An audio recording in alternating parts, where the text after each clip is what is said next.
Physical refining செய்யப்பட்ட SKM Poorna rice brand oil. வணக்கம். செய்திச் சுருக்கம். 75,000 வரை பயிர்க்கடன் தள்ளுபடி, முதல்வர் விஜய் அறிவிப்பு. கூட்டுறவு வங்கிகளில் 75,000 ரூபாய் வரையிலான பயிர்க்கடன் 100% தள்ளுபடி செய்யப்படுவதாக முதல்வர் விஜய் அறிவித்துள்ளார். தாவேக ஆட்சி அமைந்ததும் விவசாயிகளுக்கு 50,000 ரூபாய் வரையிலான பயிர்க்கடன் முழுதும் தள்ளுபடி செய்யப்படுவதாக முதல்வர் விஜய் அறிவித்தார்.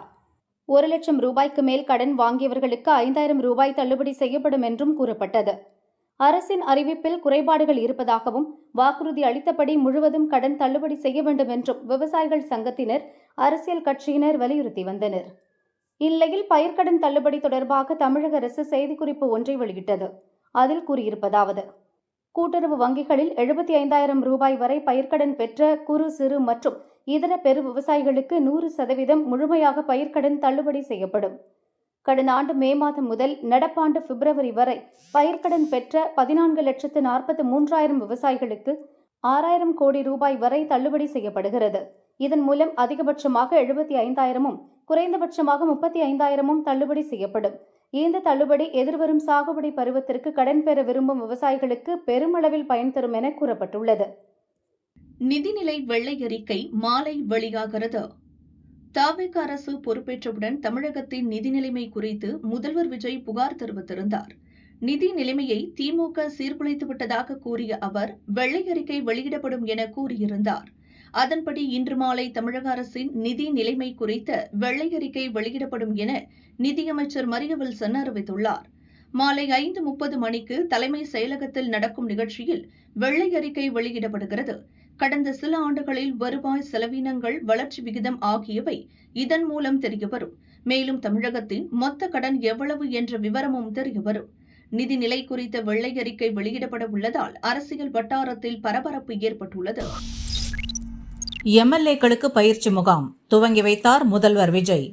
தமிழகத்தில் நடந்து முடிந்த 17வது சட்டசபை தேர்தலில் தாவேக வெற்றி பெற்று ஆட்சி அமைத்துள்ளது. முதல்வராக அக்கட்சித் தலைவர் விஜய் உள்ளார். 50%த்திற்கும் அதிகமான எம்எல்ஏக்கள் புதுமுகங்கள் என்பதால் சட்டசபை நடவடிக்கைகள் குறித்து அவர்களுக்கு பயிற்சி அளிக்க முடிவு செய்யப்பட்டது. அதன்படி சென்னை கலைவாணர் அரங்கில் இன்றும் நாளையும் எம்எல்ஏக்களுக்கு புத்தாக்க பயிற்சி அளிக்கப்படுகிறது. பயிற்சி முகாமை முதல்வர் விஜய் இன்று குத்துவிளக்கேற்றி துவங்கி வைத்தார். சட்டசபை மரபுகள், செயல்பாடுகள் மற்றும் சட்டசபையில் எவ்வாறு நடந்து கொள்ள வேண்டும் என்பது குறித்து பயிற்சி அளிக்கப்படுகிறது. 17வது சட்டசபையின் முதல் கூட்டம் கவர்னர் அர்லேக்கர் உரையுடன் 18ஆம் தேதி துவங்க உள்ள நிலையில் அதற்கு முன்பாக இந்த புத்தாக்க பயிற்சி நடக்கிறது. மக்களின் பிரச்சினைகளுக்கு கால்ஷீட் எப்போது? ஸ்டாலின் நறுக்கேள்வி. சென்னை மற்றும் சுற்றுவட்டார பகுதிகளில் 24 மணி நேரத்தில் 12 பாலியல் வன்முறை சம்பவங்கள் நடந்துள்ளதாக வெளியான செய்திகளை சுட்டிக்காட்டி திமுக தலைவர் ஸ்டாலின் முதல்வர் விஜய்க்கு கண்டனம் தெரிவித்துள்ளார். அறிக்கையில் அவர் கூறியிருப்பதாவது: எஃபிஷியன்டான அதிகாரிகளை நியமித்து விட்டேன், சிங்கப்பெண் படையை அமைத்து விட்டேன் என்று சீறிய முதல்வரின் காதுகளுக்கு பிஞ்சுகளை இழந்து ஓலமிடும் பெற்றோர்களின் அழுகுரல் கேட்கவில்லையா? மக்களின் பாதுகாப்பு பிரச்சினைகளுக்கு கால்ஷீட் எப்போது? கிரிமினல்கள் சிறிதும் அச்சமின்றி குற்றங்களில் ஈடுபடுவதை தடுக்க எடுக்கப்பட்ட நடவடிக்கை என்ன? சவாலும் சவடாலும் விட்டவர் எப்போது சைலண்ட் மோடில் இருந்து வெளியே வருவார்? மக்களின் உயிரும் குழந்தைகளின் பாதுகாப்பும் கேள்விக்குறியாகி உள்ள நிலையிலும் நான் 6 மாதம் எதுவும் கேட்கக்கூடாது என்று நினைக்கிறீர்களா? இல்லை திமுகவின் பெரும் போராட்டத்தை எதிர்பார்க்கிறீர்களா என ஸ்டாலின் கூறியுள்ளார். ராஜினாமா செய்த தொகுதியில் இடைத்தேர்தல் நடத்தக்கூடாது, ஐகோர்ட்டில் காரசாரம். அதிமுக எம்எல்ஏக்கள் 4 பேர் ராஜினாமா செய்த தொகுதிகளில் இடைத்தேர்தல் நடத்த எதிர்ப்பு தெரிவித்து அதிமுக சார்பில் சென்னை ஐகோர்ட்டில் வழக்கு தொடரப்பட்டுள்ளது. முதல்வர் விஜய் தலைமையிலான தமிழக வெற்றிக் கழக அரசு பெரும்பான்மையை நிரூபிப்பதற்கான நம்பிக்கை ஓட்டெடுப்பு தமிழக சட்டசபையில் மே 13ஆம் தேதி நடந்தது. அப்போது முன்னாள் அமைச்சர் CV சண்முகம் தலைமையில் 25 அதிமுக எம்எல்ஏக்கள் தாவேக அரசுக்கு ஆதரவாக ஓட்டளித்தனர். அவர்களுக்கு எதிராக கட்சித்தாவல் தடை சட்டத்தின் கீழ் தகுதி நீக்க நடவடிக்கை எடுக்க கோரி சபாநாயகர் பிரபாகரிடம் அதிமுக பொதுச் செயலர் பழனிசாமி மனு அளித்தார். இந்நிலையில் அதிமுகவைச் சேர்ந்த மதுராந்தகம், மரகதம் குமரவேல், பெருந்துறை ஜெயக்குமார், தாராபுரம் சத்யபாமா, அம்பாசமுத்திரம் இசக்கி சுப்பையா ஆகியோர் தங்களின் எம்எல்ஏ பதவியை ராஜினாமா செய்துவிட்டு தவேகாவில் இணைந்தனர். தகுதி நீக்க நடவடிக்கை நிலுவையில் உள்ளபோது அவர்களின் ராஜினாமா கடிதங்களை சபாநாயகர் ஏற்றுக்கொண்டார். அதை எதிர்த்து தேசிய மக்கள் சக்தி கட்சி சார்பில் அதன் தலைவர் எம்.எல். ரவி சென்னை ஐகோர்ட்டில் மனு தாக்கல் செய்தார்.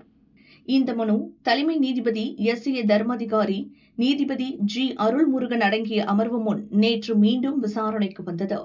அப்போது சட்டசபை அதிமுக கொறடா அக்ரி கிருஷ்ணமூர்த்தி சார்பில் மூத்த வக்கீல் எஸ்.ஆர். ராஜகோபால் வாதாடியதாவது: 4 எம்எல்ஏக்கள் தவேகாவில் இணைவது குறித்து ஏற்கனவே பேச்சு நடத்தியுள்ளனர். ராஜினாமா செய்ததும் தவேகாவில் இணைந்துள்ளதால் இது திடீரென எடுத்த முடிவு அல்ல. அரசியல் சட்ட விதிகள் மீறப்பட்டுள்ளதால் சபாநாயகர் ராஜினாமாவை ஏற்ற உத்தரவை ரத்து செய்ய வேண்டும். 4 தொகுதிகளுக்கு இடைத்தேர்தல் அறிவிக்க தடை விதிக்க கோரி வழக்கு தாக்கல் செய்துள்ளதால் அந்த வழக்கையும் சேர்த்து விசாரிக்க வேண்டும் என வாதாடினார். தமிழக அரசு தரப்பில் அட்வொகேட் ஜெனரல் விஜய் நாராயண் வாதாடியதாவது: கொறடா உத்தரவை மீறி தவேகா அரசுக்கு ஆதரவாக ஓட்டளித்த 25 அதிமுக எம்எல்ஏக்கள் மீது நடவடிக்கை எடுக்க கோரி கட்சி பொதுச் செயலர் பழனிசாமி மனு அளித்தார். பின் அவர்களில் 21 பேரின் மன்னிப்பை ஏற்றுக்கொண்டதாக கடிதம் அளித்ததால் அவர்கள் மீதான நடவடிக்கை கைவிடப்பட்டுள்ளது. ராஜினாமா செய்த 4 பேரும் தாமாக முன்வந்து பதவி விலகியுள்ளனர். இருப்பினும் தகுதி நீக்க நடவடிக்கை தொடர்பாக விளக்கம் கேட்டு அவர்களுக்கு நோட்டீஸ் அனுப்பப்பட்டுள்ளது. சட்டசபை விதிப்படி அவர்களுக்கு எதிரான நடவடிக்கையில் சபாநாயகரால் உத்தரவு பிறப்பிக்கப்படும் என்றார். அதிமுக தரப்பு கோரிக்கையை ஏற்ற நீதிபதிகள் வழக்குகளின் விசாரணையை வரும் 17ஆம் தேதிக்கு தள்ளி வைத்தனர்.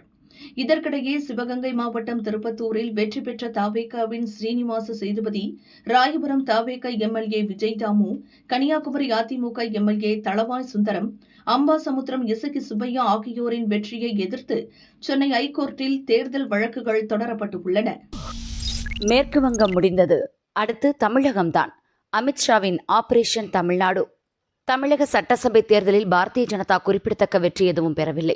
கூட்டணியும் 3ஆம் இடத்துக்கு தள்ளப்பட்டுவிட்டது. அதிமுக கூட்டணியில் பாரதிய ஜனதா 27 தொகுதிகளில் போட்டியிட்ட நிலையில் ஊட்டியில் மட்டுமே வெற்றி கிடைத்தது. இந்நிலையில் தமிழக பாரதிய ஜனதா மையக்குழு கூட்டம் மத்திய உள்துறை அமைச்சர் அமித்ஷா தலைமையில் சமீபத்தில் டெல்லியில் நடந்தது. அதன்பின் அவர் தமிழக பாரதிய ஜனதா முக்கிய நிர்வாகிகள் சிலரை தனியாக அழைத்து பேசியுள்ளார். அப்போது அமித்ஷா கூறியுள்ளதாவது: மேற்கு வங்கத்தில் மம்தா பானர்ஜி ரவுடிகளை வைத்து அராஜக அரசியலில் ஈடுபட்டார். அவரது ஆட்சியை மக்கள் துணையுடன் பாரதிய ஜனதா அகற்றிவிட்டது. அடுத்த இலக்கு தமிழகம்தான்.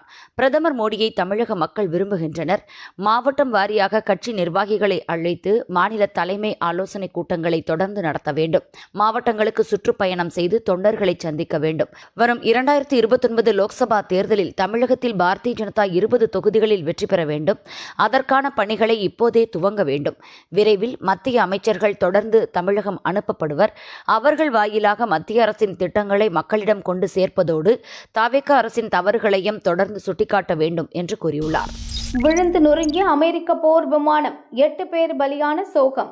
அமெரிக்காவில் கலிபோர்னியாவின் மொஜாவே பாலைவனத்தில் உள்ள எட்வர்ட்ஸ் விமானப்படை தளத்தில் இருந்து அந்நாட்டு விமானப்படையின் B-52 ரக குண்டுவீச்சு விமானம் ஒன்று புறப்பட்டு சென்றது. சிறிது நேரத்திலேயே அந்த விமானம் கீழே விழுந்து நொறுங்கி தீப்பற்றியது. தகவல் அறிந்ததும் மீட்புப் படையினர் விரைந்து சென்று மீட்புப் பணியில் ஈடுபட்டனர். இந்த விபத்தில் 8 பேர் பலியானார்கள். நாம் 8 சிறந்த அமெரிக்கர்களை இழந்துவிட்டோம் என எட்வர்ட்ஸ் விமானப்படை தளத்தின் துணை தளபதி ஜேம்ஸ் ஹெய்ஸ் தெரிவித்தார். 1950 முதல் அமெரிக்க விமானப்படையில் உள்ள B-52 ரக விமானம் நீண்ட தூர உத்திசார் குண்டு வீசும் திறன் கொண்டது. 8800 மைல்கள் வரை சென்று இலக்கை தாக்கும் அணு ஆயுதங்களை சுமந்து செல்லும் திறன் கொண்டது என்பது குறிப்பிடத்தக்கது. விபத்துக்கான காரணம் குறித்து விசாரணை நடக்கிறது.